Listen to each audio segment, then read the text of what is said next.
If I had to describe Assassin's Creed Valhalla in one word, I'd describe it as ambitious. It was ambitious enough to try and narrate an entire Viking saga enclosed in an Assassin's Creed world. It was ambitious enough to try and please all sides of a fractured fandom and find a common ground. And at certain points, Valhalla manages to be exactly that, a perfect balance. And other times, it just seems disconnected from what it's trying to tell. It's extraordinary how Valhalla is able to realize its full potential in one aspect and then completely miss the mark on another aspect. Everything from a Viking saga to feeling that you belong in an Assassin's Creed world is done extremely well, yet it also isn't. This is a game that I adore and love with all my heart, and yet at the same time, I can't help but think that so many aspects of the game could have been done better. With that said, I think it's time I delve deep into why I believe that Assassin's Creed Valhalla is almost perfect.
Assassin's Creed Valhalla wastes no time in enclosing you in a beautiful and mesmerizing world.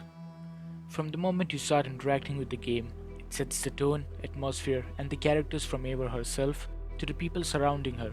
And soon after the prologue, you're thrown into this massive open world that's filled with side activities to complete and secrets to uncover.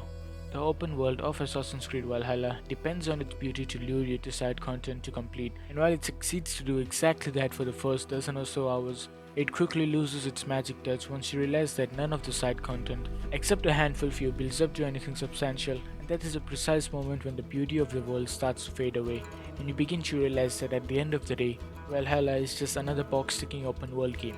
When I first started playing Assassin's Creed Valhalla, I wanted to get lost in this world. I wanted to be immersed in it, and that's why I went out of my way to complete every single little dot that was on the map during my first playthrough. It's only when I played the game recently again to refresh my memory did I realize that it doesn't matter if I do anything other than the main arcs, because the side content has no payoffs.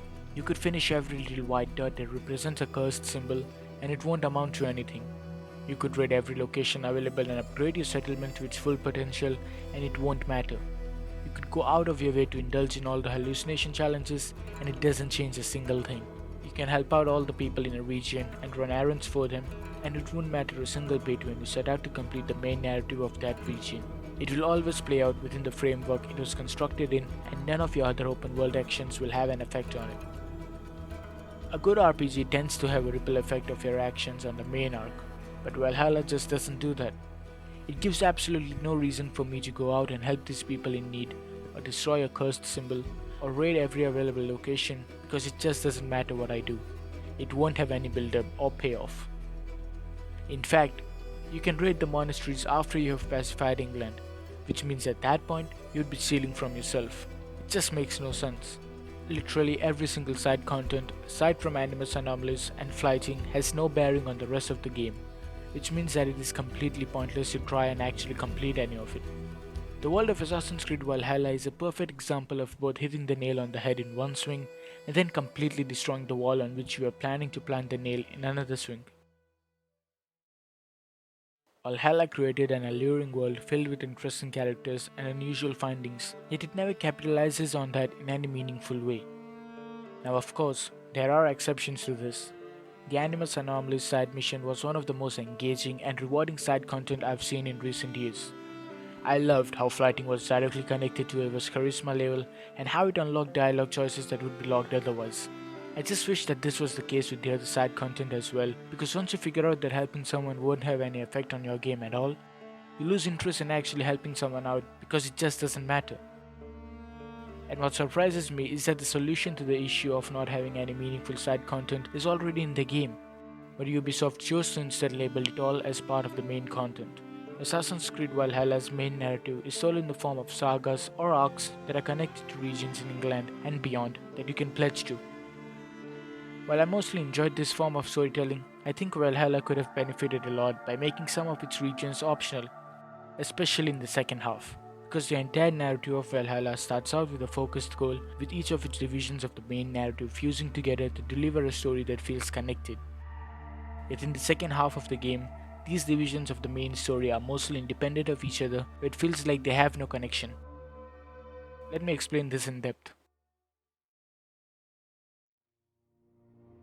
When Ava leaves Norway and makes her way towards England, the narrative makes it clear that her main focus is to find a home for her clan to make sure that they are able to flourish and grow. That's why after she's reached England, she sets out to gain alliances that will benefit her clan, and for a time, this works extremely well.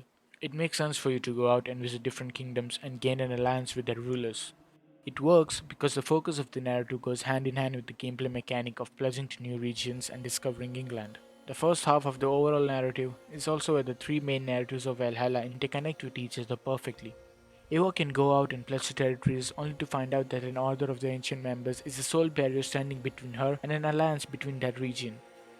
This fusion of the Viking fantasy and assassin fantasy blends together perfectly and results in a compelling narrative that's of interest to both who are just looking for a Viking game and those who are looking for a Creed-oriented game. The perfect example of all three main narratives fusing together perfectly would be Oxenfordshire. This is an arc that starts out with a simple premise of helping a ragged band of fighters overthrow the ruler of that region, yet it quickly turns into an arc that brings the entire world of Assassin's Creed into view, where you can see how exactly the lore of the world, historical setting, and the assassin fantasy fuse with each other perfectly and result in a narrative that's compelling to even those who had never played the older Assassin's Creed games. Oxenfordshire's arc manages to achieve this by making the characters be directly involved with each aspect of the game's overall narrative, with Sigurd's strong belief in the gods and believing that he is a descendant himself, referencing the mythological arcs, Fulke's involvement with the Order of the Ancients and her knowledge of the issue referencing Assassin's Creed lore to those who are aware of it, coupled with Eivor's basic desire to gain an alliance to keep the historical setting at the forefront. The Oxenfordshire arc results in an arc where it feels like the narrative is connected as a whole rather than appear disorganized. Another reason why I think the first half of the game works extremely well is because whatever you decide to do gameplay wise, it results in direct progression of the main narrative of the game that you are interested in. Whether the reason you are pledging to territories is for your own settlement, rescuing Sigurd, or finding out more about the issue and crippling the Order of the Ancients, the game allows for progression on all those fronts in everything you do during the first half. But then the game breaks apart into clear separate narratives regarding the pacifying England storyline, Sigurd's storyline, and the Assassin Templar storyline. Where previously all three felt like a part of a singular narrative, the second half of the game divides them and turns them into independent narratives where you are forced to finish quests that you have zero interest in, and the game itself doesn't try to overlap the different narratives like the Assassin narrative with the Viking narrative or the issue narrative, which leads to complete loss of enjoyment because the game essentially forces you to complete your Viking saga in the second half, and if you aren't interested in that narrative, it leads to complete loss of interest in the game itself. And even if you were interested in the Viking aspect of the game, the second half loses all of its urgency because there's mostly nothing going on in the narrative other than you visiting different regions because the game tells you to. It loses any form of continuity like the previous arcs, which is why these arcs being mandatory in order to finish the game hurts the overall narrative, which leads to you simply being not interested in the game. A possible solution for this issue popping up in the second half of the game would have been to give depth to our settlement, Ravenstop. The game could have introduced more characters that you can actually interact with and get to know each of them while giving them small arcs of their own. Because as it stands right now, there's literally no reason for you to hang around Ravenstop because there's nothing to do in Ravenstop. Which leads me back to the point I originally started this critique with. That is, the lack of meaningful side content. Instead of forcing the player to visit and complete every single region, the game should have simply made them optional because I think that making a big Viking saga takes away more from the narrative than it gives back. Arcs such as Warwickshire, Essex, Gloucestershire, and Nottinghamshire served nothing at all to the narrative. And as much as I love the Warwickshire arc and Halfdan as a character, helping him has no bearing on the story or the ending of the game because he doesn't even show up in the final battle. And the other three regions I mentioned before simply feel like filler to pad out the game and as an excuse to offer you romance options. I mean, I can't be the only one who walked away from those arcs thinking how exactly did those arcs serve the narrative aside from giving Eivor romance options, right? Arcs such as Gloucestershire and Nottinghamshire also completely fall flat if you decide to not romance the characters in those arcs. I mean, why exactly is Eivor so hell-bent on finding Teuta when she could just have a puppet ruler installed? And why exactly should I care about Willy when this is the first time I've met him and have no interest to pursue him as a love interest? Those two arcs give you a motivation but offer no reason for the player to be interested in the arc if they are not pursuing the love interests present. But of course, just like everything else in this game, if there is something that I don't like, there is always something that I absolutely adore on the opposite side. Where arcs such as Nottinghamshire failed to captivate me, the city arcs immediately captivated me because it finally felt like I was involved in a story arc that knew what its focus was. All three city arcs, that is, London, York, and Winchester, play out in a similar fashion where you know exactly what you are doing there and why you are there. With clear motivations and goals and a narrative that wastes no time in putting it to work. These city arcs are the only time I felt like I was actually gaining something by building alliances, and also the only time I got to know England and its common people, while also reminding me of the older AC games. London, York, and Winchester do a fantastic job of introducing you to memorable characters, letting you get to know the map and in a way its residents, and why exactly it is that assassins fight Templars. When you're roaming the streets of York, you can come across people who operate under the control of the Order. You can see how the methods utilized by the Order can affect ordinary people when you're hunting down the targets in these cities. You can see how the Order strips the common people of freedom when you finally assassinate the Needle and learn that the entire market of York was under his control. You can see how the Order corrupts London, where its best healer is also a vile human being. Every thread in this city narratives from the main arc itself to world events are rich and interconnect beautifully to provide a memorable experience. I find it weird how the arcs that try to reference the older Assassin's Creed games provide a better RPG experience than the other narrative arcs present in the game and other recent entries. This cities also perfectly capture the essence of the older Assassin's Creed games, where you can see how the Order can corrupt things, which leads to you wanting to protect the people residing there and free them from these shackles and make you believe in the Creed's maxim and make you wish that you are an actual assassin. Coupled with meeting actual historical figures such as Rissier and Alfred, and you've got yourself the perfect formula for an Assassin's Creed game. But alas, those days are long past, and I've lost all hope of ever returning to the moral ambiguity of the Assassin-Templar War, of the fight between order and freedom, and of the cost that comes with both of those ideals.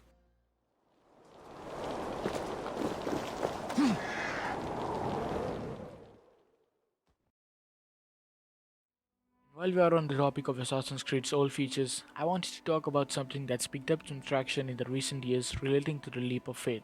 I've seen a lot of people complain about fall damage and how it should be removed, but I think it is important for fall damage to exist as long as the leap of faith is present. The idea of a leap of faith is to empower people to trust in themselves and let go of fear. While the leap of faith itself isn't very realistic, nor was it meant to be, it was simply grounded in reality, making it seem possible to do.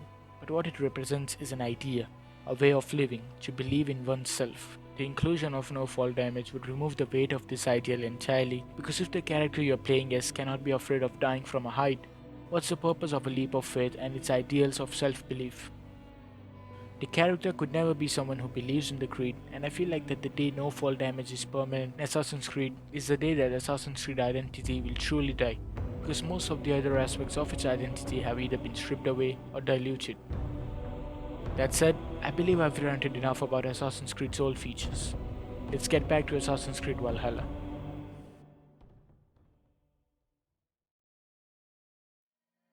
One of the things that I found out about Assassin's Creed Valhalla is how the game only has a major payoff for just one of the three main narratives being told. We spend most of the time in the England Viking invasion aspect of the main narrative, yet the major payoff is from the rarely used mythology/modern day storyline, which makes me feel like that the payoff is just off balance, but the narrative you spend most of the time in has no major ending, yet the narrative with a limited presence gets a major payoff. And talking about the mythology storyline for a second, as much as it pains me to say this, I actually ended up liking and being impressed with the Jotunheim arc. Now I know that it's absolutely silly and should never have existed in an Assassin's Creed game in the first place. I still ended up impressed at how the writers were able to integrate mythology into existing Assassin's Creed lore and have it make sense. The way they took Norse mythology's lore and characters and spun it in a way that fits into AC lore was satisfying, in my books at least. That said, I still dislike the Asgard arc because it felt like it was just there for the sake of being there, and I felt like it didn't quite have an impact or as much importance as the Jotunheim arc. The only real importance of the Asgard arc was the end, which showed the Norse version of how Odin and the others were able to reincarnate. Aside from that, I also really liked what the writers came up for with the modern day ending. They were able to sum up the last three games and make Layla's journey mean something. It even managed to tie up some old questions, such as Desmond's fate, while at the same time setting up the modern day story for future entries. Which leaves the final part of the major ending left to talk about that concerns Eivor herself. I did end up liking the entire Valhalla simulation ending. I think it was done in a way that allowed for Eivor's character to grow, along with some of the other characters such as Sigurd and of course Basim. The confrontation scene with Odin is one of my favorite scenes in the game, along with the Basim campfire scene. In those final moments with Eivor and Odin, I think Eivor showed incredible growth and a willingness to search for something beyond her own beliefs and grow as a character.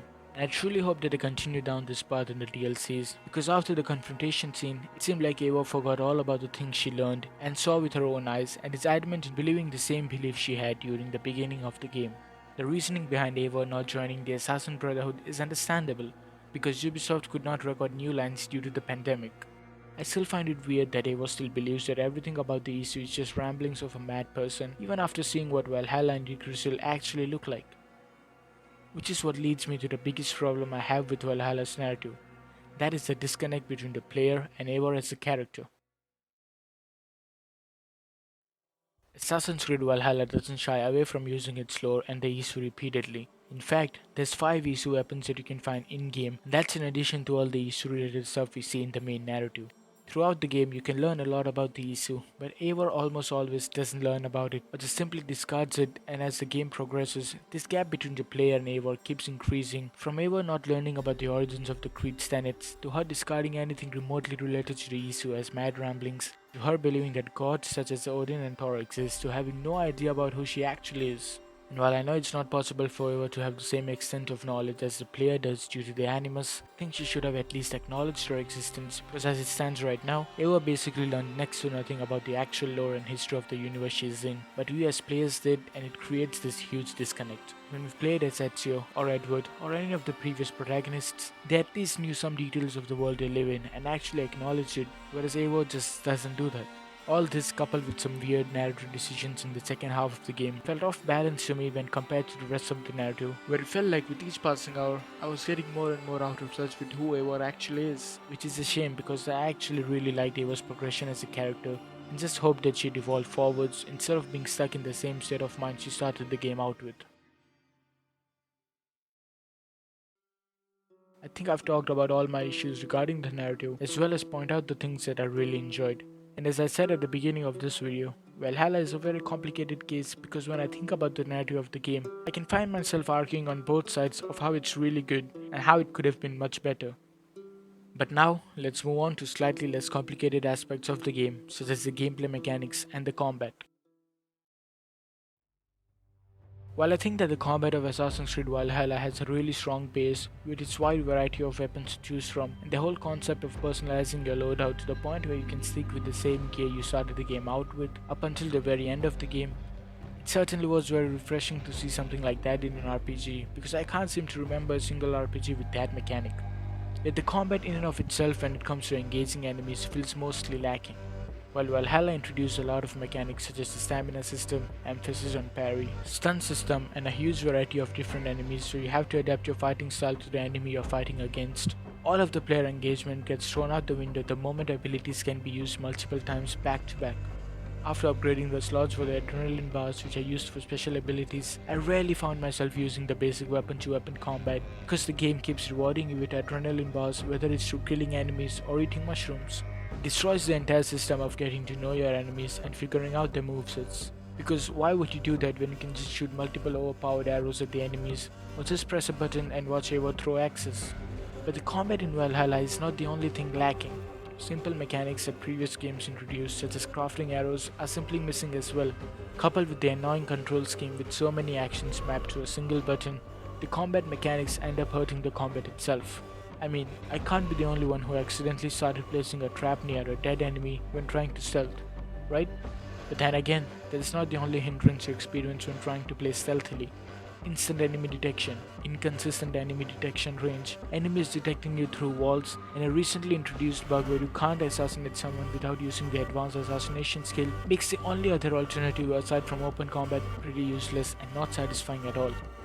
It honestly surprises me that Ubisoft is hell-bent on degrading their combat with each installment when they had already taken a huge step forward with Origins combat. The combat in that game felt like it had weight. It rewarded you with special abilities if you actually engaged with the basic combat first, and even then it didn't feel like I could just spam abilities back to back. It demanded player engagement with the game, then rewarded you for doing it well. But with Valhalla, it just seems like all the thought that went into designing the enemies and their moves basically goes to waste, where you don't actually have to interact with them and can just spam abilities. The social stealth mechanic falls into a similar category as well, where it feels like it's always underutilized and mostly useless. There's so many little social interactions you can interact with, but the game is designed in a way that you very rarely have to use them. Another mechanic that feels like it could have been done better is the parkour, especially since the world seems handcrafted with parkour in mind. But as it stands right now, the parkour simply seems like it exists for you to reach point B from point A and lacks any form of style or substance. But as with everything else in the game, the mechanics may have completely missed the mark on one aspect, yet managed to utilize it really well in another aspect. The best gameplay mechanics, in my opinion at least, are those that actually interconnect with the narrative of the game, where it feels like you're progressing the narrative by upgrading your gear and abilities. I think it's important for an open world game to have that balanced connection between narrative and gameplay, where it feels like no matter what you do, you're still progressing the narrative. What that does is eliminate this feeling of wasting your time when you're just completing side activities or side missions. The Vinland arc in Assassin's Creed Valhalla does exactly this, and it does it really well. When you first arrive in Vinland, you basically have to arrive without any weapons or armor.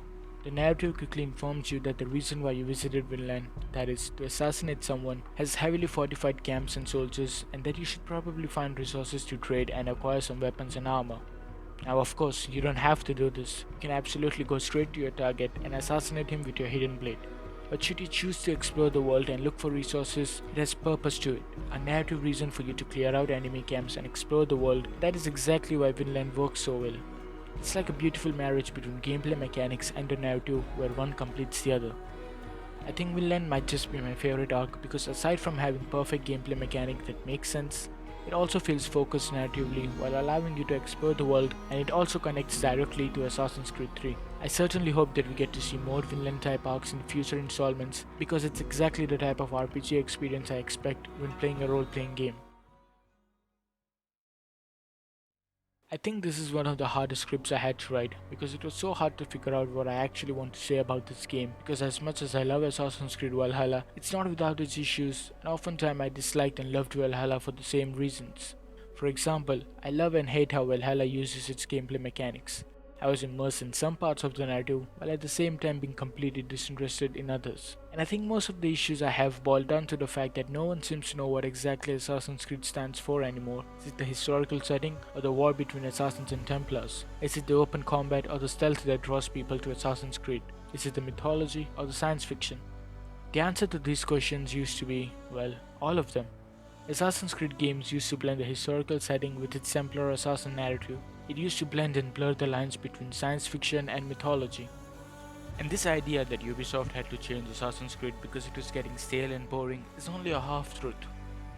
Sure, the mechanics had to be changed because at some point or another every long-running franchise goes through changes in how the game actually functions.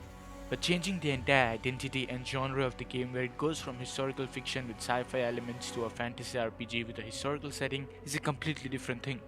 Every franchise from Resident Evil, God of War, Uncharted, and countless others evolve on their existing identity instead of ditching what it stands for. And Assassin's Creed is in a phase where it just can't decide if it wants to abandon its identity or evolve on it. And while Valhalla tries its best to bridge the gap between old Assassin's Creed and new Assassin's Creed, it still makes the same mistakes of the recent entries where some aspects take precedence over others, such as the Viking fantasy taking precedence over the Assassin fantasy, the mythology over science fiction, and open combat over stealth. Whereas the previous games treated all of these aspects equally. I don't hope to go back to old Assassin's Creed games because I think that ship has long since sailed away, with Ubisoft confirming that Valhalla is the biggest launch in Assassin's Creed history. All I hope for now is a decent RPG experience.